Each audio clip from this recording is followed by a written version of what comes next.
But the road to where Druski is now wasn't just sold out tours and billboard charts. It was also a series of moments that tested exactly how far the line could be pushed and whether he'd crossed it.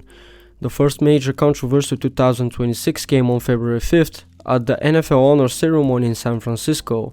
Druski was on stage alongside Hall of Famer Barry Sanders, presenting the Offensive Player of the Year award to Seattle Seahawks wide receiver Jackson Smith-Njigba, who was absent because he was preparing for the Super Bowl the following Sunday.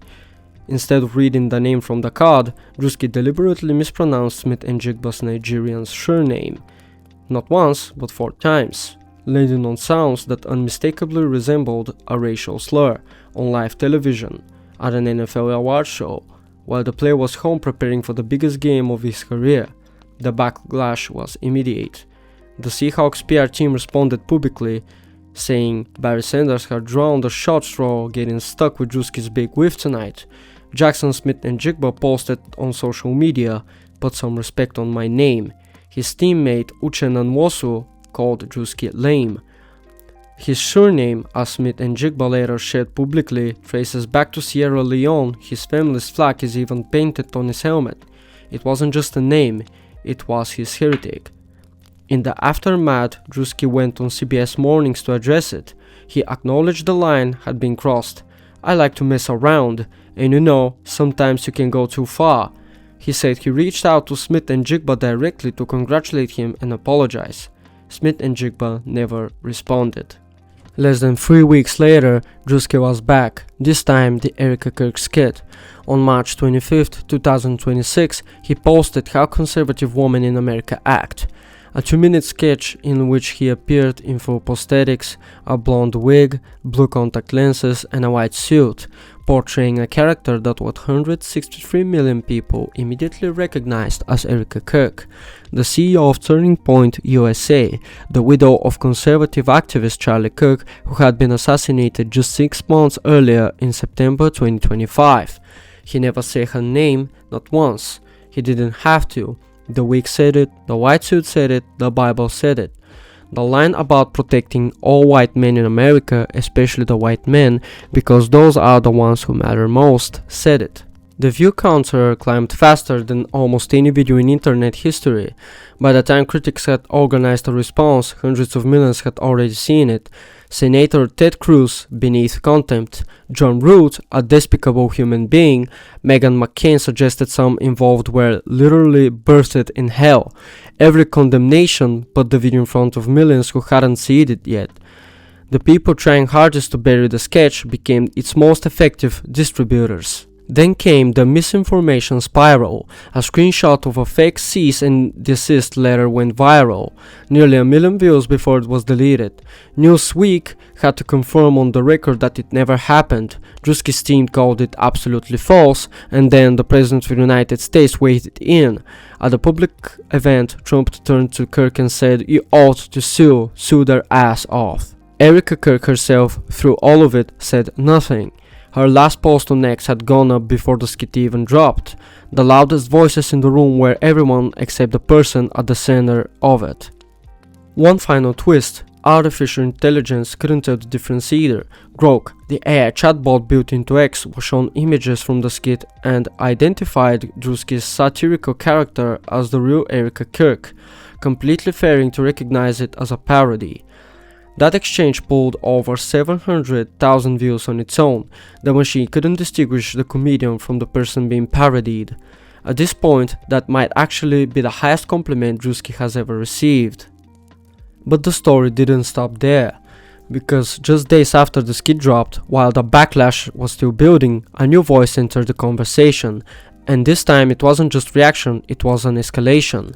Jake Paul appeared on Theo Von's podcast this past weekend, and what he said had revealed something deeper about what this moment had turned into. First, Paul made it clear he thought the skit was funny. As a self-described Republican, he openly said what many others wouldn't. Honestly, it's hilarious. All the Republicans being mad about this is a loss. This is what comedy is. But then the conversation shifted. Because instead of just reacting to the skit, Paul started thinking about responding to it. He said he had been calling makeup artists, not for commentary, not for criticism, for a counter skit. and the idea to do the exact opposite and appear in blackface. When Von asked him to clarify, Paul doubled down. Yeah, and just do it back, because why not? Are we on the same playing field? Von pushed back, suggested bringing in someone like Charles Barkley to balance it out. Paul rejected it immediately. That's pussing out. I don't see in color, I see in truth and comedy. And just like that, the conversation around Druski's skit changed again, because this wasn't just backlash anymore, this was collision. And that's when it became clear. This wasn't just a viral video anymore, it was a chain reaction. The kind where one piece of content doesn't just go viral, it creates new controversies, new conversations, and pulls entirely different creators into its orbit. That's the level Druski is operating on now. Here's what separates the Erika Kirk moment from a lucky viral hit. It didn't come out of nowhere. It was the third entry in a format Druski had been quietly perfecting for 7 months. The NASCAR skit. Druski transformed into a beer-chugging, sunburned, tattoo-covered fan at Talladega, sparked a whiteface debate and millions of views. Then came the megachurch parody, the fictional collect and praise ministries, Druski ziplining onto a church stage in Christian Dior, asking for 4 million to plant a church in Zimbabwe. That one crossed 250 million views. Real pastors responded from their actual pulpits. Same structure every time, elaborate transformation, no named targets, and no visual detail that the audience does the naming, and then the outrage does the distribution. That is not luck, that is a system, that is craft. And while the internet was still arguing about the Erika Kirk skit, Druski's Hollywood career was quietly accelerating in the background. He has a feature film development with legendary writer-director Kenya Barris, the man behind Blackish and Coming to America. The project is called The Diggers, a buddy comedy in which Druski plays a man who inherits his late father's funeral home and quickly discovers running it is nothing like he expected. Shane Gillis and Theo Vaughn are attached to the project. Barris has said of Druski, there is just something about him, a star quality, that thing you can't describe. Executive casting directors and writers have done a really bad job of bringing up next crop of stars. Druski can be that for this group. He also has an untitled Netflix series in early development based on his airport character skits. A TV series is in the pipeline. All 3 of his Coulda Been digital shows, Coulda Been Records, Coulda Been House, and Coulda Been Love are ongoing, all self-funded, are fully owned by his company. No network telling him what to do, no studio owning the IP.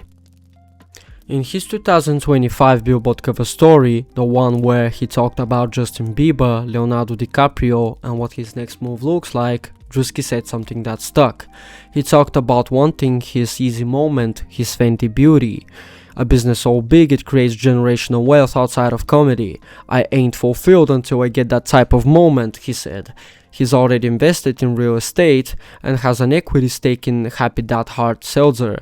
He owns all of his own IP, and going into 2026, he told People magazine his focus is simple. Movies, TV, just everything that we're working on, expanding in everything.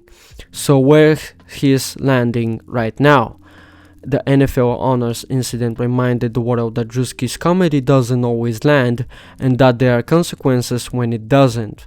Jackson Smith-Njigba, the man whose name he botched on live television at his biggest career moment, never called him back. That silence speaks volumes. But the Erika Kirk skit, whether you loved it or hated it, demonstrated something about Druski that his critics can't argue with.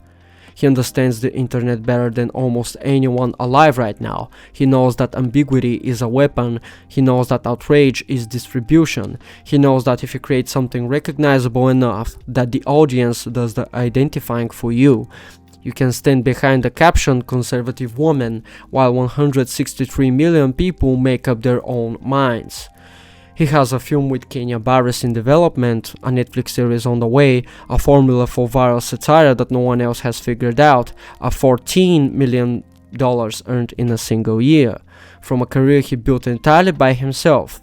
without gatekeepers, without a label, without a studio deal. The kid who got fired from Red Lobster, who filmed skits in his mother's living room while she cried, who his grandmother wouldn't speak to, is now the person that presidents reference in public remarks.